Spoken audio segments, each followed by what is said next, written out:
আরে বাড়া বুঝার চেষ্টা করো, তোমার টাকা আমি তুলে দিতে পারবো না। ইসালা গ্যারেন্টি হওয়ার টাকা চানাচুর কিনে খেলেছে। আরে দাদু, যদি অ্যাকাউন্ট দাদির হয় তো আঙুলের ছাপও তো দাদির লাগবে নাকি? আরে স্যার, দাদি মরে গেছে। ও আমি তোর আগে বুনু মারা তো দাদির একটা আঙুল গলা কাটিয়েলে তুল মারা কিসে টাকা তুলবি? আরে স্যার, দাদুর মাথা খারাপ হয়ে গেছে। আর ঘুষি খাবি না? আমি কি জানতে পারি দাদি মরলো কি করে? স্টক হয়ে মরেছে। তা বেরেন স্টক নাকি?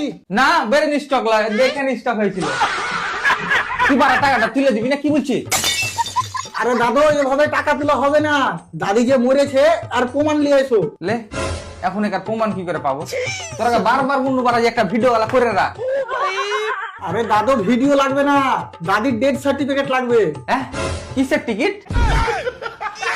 আরে বারা টিকিট লয়, ডেথ সার্টিফিকেট। ও আবার কে বানায়, উপরওয়ালা নাকি? আমরা কোথা থেকে এসি টাকাবে? স্যার, দাদি যে মরে গেছে, দাদু এখনো বিশ্বাস করতে পারছে না। একটু বুঝিয়ে বলুন। আরে দাদু, উপরওয়ালা ডেথ সার্টিফিকেট বানায় না, অঞ্চল থেকে নিয়ে আসতে হয়। হবে উপরওয়ালা তো দাদিকে পঞ্চায়েতে লিয়ে কি করছে বে?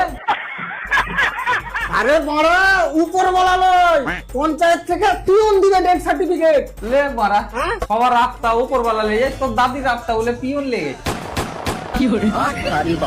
हमारा राजा जी के दिला भाई की जाई